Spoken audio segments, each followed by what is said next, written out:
இவங்க மட்டும் இந்த பாதையை சூஸ் பண்ணலன்னா தமிழ் சினிமால ஒரு பெரிய இடத்துக்கு போயிருப்பாங்க. யாரை பத்தி பேசிட்டு இருக்கேன்னா, ஆக்ட்ரஸ் அஞ்சலி அவங்கள பத்தி தான் பேசிட்டு இருக்கேன். இவங்க வந்து பாத்தீங்கன்னா, இவங்களோட ஆரம்ப காலத்துல ரொம்ப சூப்பரான கதாபாத்திரங்களா சூஸ் பண்ணி நடிச்சிட்டு இருந்தாங்க. இவங்க நடிக்கிற கதாபாத்திரத்துல வந்து பாத்தீங்கன்னா, கவர்ச்சி எதுவுமே இருக்காது. அதாவது இவங்க ஆரம்ப காலத்துல சொல்றேன். அதுக்கப்புறம் யாரு என்ன சொன்னாங்கன்னு தெரியல. இவங்க தொடர்ச்சியா ஒரு சில படங்கள்ல வந்து கவர்ச்சியா நடிக்க ஆரம்பிச்சுட்டாங்க. கவர்ச்சின்றது பாத்தீங்கன்னா, ஒரு சில ஆக்ட்ரஸ்க்கு மட்டும் தான் வரும். அதுல வராத ஆக்டர்ஸ் வந்து பாத்தீங்கன்னா நம்ம ஃபோர்ஸ் பண்ணி எதுவுமே பண்ண முடியாது. இவங்க அந்த மாதிரி கவர்ச்சியா நடிச்சனாலும் என்னவோ தெரியல, தமிழ் சினிமால இவங்க வந்து ஒரு பெரிய லெவலுக்கு வர முடியல.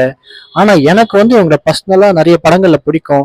அதுல முக்கியமா சொல்லணும் பாத்தீங்கன்னா கற்றது தமிழ். அந்த படத்துல வந்து ரொம்ப நேச்சுரலான ஒரு ஆக்டிங் வந்து அவங்க கொடுத்துருப்பாங்க. நான் வந்துட்டு பாத்தீங்கன்னா சினிமால கவர்ச்சியா நடிக்க தப்பு அந்த மாதிரிலாம் எதுவும் சொல்லல. இவங்களுக்கு அந்த கவர்ச்சியான கதாபாத்திரங்கள் எதுவுமே வந்து செட் ஆகாது. இவங்க வந்து பாத்தீங்கன்னா இந்த குடும்ப பாங்கான கதாபாத்திரங்கள்லாம் நடிக்கக்கூடிய ஒரு நடிகை. உங்களுக்கு அஞ்சலி அவங்க நடிச்ச படங்கள்ல எந்த படம் உங்களுக்கு ரொம்ப பிடிக்குமோ அதை மறக்காம கமெண்ட்ஸ் சொல்லுங்க. தொடர்ந்து இதே மாதிரி சினிமா பத்தி தெரிஞ்சுக்கணும்னா மறக்காம நம்ம ஃபாலோ பண்ணிக்கோங்க.